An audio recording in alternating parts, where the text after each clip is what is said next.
Om 'n arm te verloor, dis soveel meer as net 'n operasie. Dis eintlik die begin van 'n reis wat alles toets: medisyne, tegnologie en natuurlik menslike veerkragtigheid.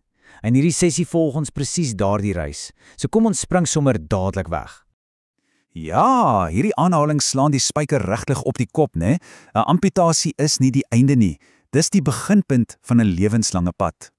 En die verlies van 'n arm of 'n hand, dis uniek. Dink daaroor, dit verander hoe ons die wêreld letterlik aanraak, hoe ons werk, selfs wie ons is. Dis heeltemal anders as om 'n been te verloor. Kyk gou na hierdie syfer. Tussen 80 en 90% van hierdie amputasies word deur trauma veroorsaak. So ons praat nie hier van 'n siekte wat ouer mense affekteer nie. Nee, ons praat meestal van jong, gesonde mense wie se lewens in 'n oogvink heeltemal verander. So as ons weet trauma is die groot oorsaak, wat beteken dit nou eintlik? Kom ons delf 'n bietjie dieper en kyk na die mense agter hierdie syfers. Hierdie grafiek maak dit onmiskenbaar duidelik. Kyk net hoe klein is die ander oorsake in vergelyking. Trauma. Dink aan 'n ongeluk by die werk of 'n motorongeluk. Dis die oorweldigende rede. En onthou, die gemiddelde pasiënt is iewers tussen 20 en 40. Kan jy jou net die psigologiese skok indink? Goed, sodra daai moeilike besluit geneem is, skuif die fokus na die operasiesaal. En hier's iets wat jou dalk sal verras. 'n Chirurg se hoofdoel is nie net om te verwyder nie, dis om te bewaar.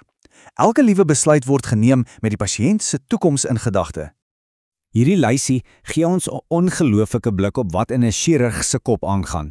Van goeie bloedvloei vir genesing tot die fyn bestuur van senuwees om pyn te keer, alles is krities.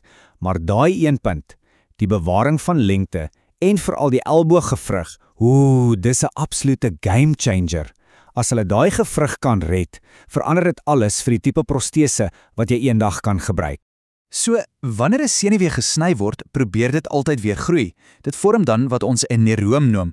'n Chirurg kan dit nie regtig voorkom nie. So die doel is nie om die neuroom te stop nie, maar om die senuwee-einde op 'n slim plek te plaas, iewers waar dit beskerm is en nie pyn gaan veroorsaak as jy byvoorbeeld 'n protese dra nie. 'n Klein detail, maar met 'n reuse impak op iemand se lewensgehalte. Goed, so dis die algemene beginsels. Maar hoe word dit toegepas op verskillende plekke? Want kom ons wees eerlik, 'n amputasie van 'n vingerpunt is 'n heel ander wêreld as een wat die skouer. Die vlak van die amputasie verander absoluut alles. Hier sien ons presies hoe daai hiërargie werk. Die duim, dis 40% van jou hand se funksie, so dis nommer 1 prioriteit. By die voorarm, soos ons gesê het, is die groot prys om die elboog te red vir rotasie. Elke sentimeter wat hoër op geamputeer word, is 'n massiewe verlies aan funksie en dit maak die beheer van 'n protese net soveel moeiliker. Die operasie is dalk verby, die steke is dalk uit, maar vir die pasiënt, wel, die ware stryd het dalk nou eers begin. Die herstelfase is 'n pad vol fisiese, maar ook diep sielkundige uitdagings. En dit bring ons by hierdie vreemde, amper ongelooflike vraag, wat lei na een van die mees algemene ervarings na 'n amputasie, fantoompyn. Jou brein se kaart van jou liggaam, jy sien, daai kaart verander nie oornag nie. En die omvang hiervan is net enorm. Tot 80% van mense wat 'n amputasie gehad het, ervaar hierdie pyn. En kom ons wees baie duidelik, dis nie in hulle kop nie. Dis werklike pyn, wat veroorsaak word deur die brein wat probeer sin maak van iets wat nie meer daar is nie.